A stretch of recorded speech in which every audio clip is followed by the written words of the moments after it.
Неделю омрачил крупнейший за последние годы теракт, который произошел в подмосковном комплексе Крокус Сити Холл. Более 150 человек пострадали, не менее 133 погибли.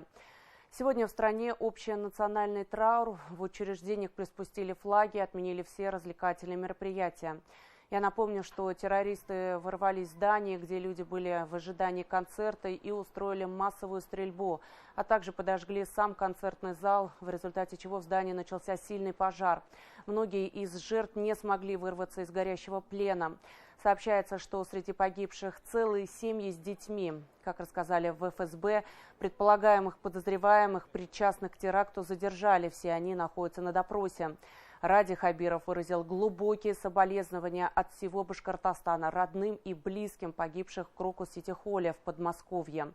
В памяти о жертвах теракта во всех городах страны, в том числе и в Уфе, организовались стихийные мемориалы. В башкирской столице люди продолжают нести цветы к памятнику семье, расположенному возле торгового комплекса «Мир». Трагедия вызвала сильный отклик. У некоторых в Крокус Сити Холле пострадали друзья. У меня живет сын с своей семьей в Москве.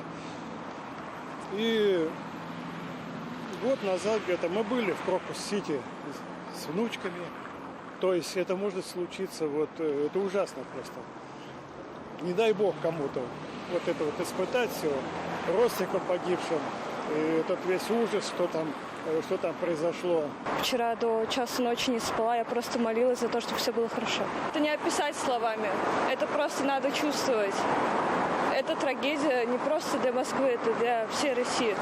У меня сейчас дрожит голос, я не знаю, что сказать по этому поводу. У меня лично есть там друзья, которые были на этом теракте, это просто ужасно. В тот день в Крокус Сити Холле должен был начаться концерт рок-группы «Пикник». Среди участников было 2 уфимских музыканта, оба не пострадали. Один из них – скрипач Рустем Сулейманов. Он поделился с нами подробностями того дня. Значит, когда уже подготовились к началу мероприятия, в этот момент раздались вот эти звуки, эти хлопки и выстрелы очередями. Естественно, сразу стало понятно, что это теракт. И, слава богу, прибежал наш маэстро, наш дирижер. Очень вовремя он скомандовал к эвакуации. И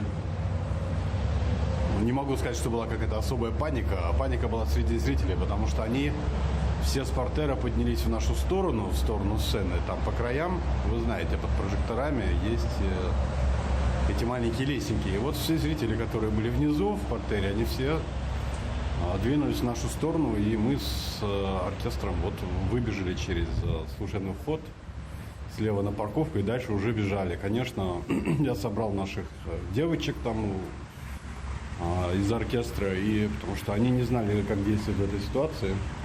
Мы убежали в торговый центр, весь его прошли насквозь, потому что мы были без одежды, довольно холодно было. И потом уже встретились с нашей другой группой из оркестра и укрылись в церкви.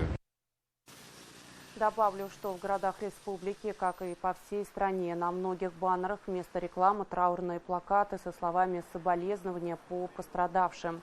В храмах и мечетях прошли молебны за упокой погибших. Как говорят священнослужители, нет и не может быть никакого оправдания преступлению, совершенному террористами. Накануне президент страны обратился к жителям, пообещав оказать необходимую помощь всем пострадавшим. Путин также поблагодарил простых граждан, которые в первые минуты после трагедии не остались равнодушными и безучастными, и наряду с врачами и сотрудниками спецслужб оказывали первую помощь и доставляли пострадавших в больницы. По его словам, во всех регионах России введены дополнительные меры антитеррористического и противодиверсионного характера. Все исполнители, организаторы и заказчики этого преступления понесут справедливое и неизбежное наказание, кем бы они ни были, кто бы их ни направлял.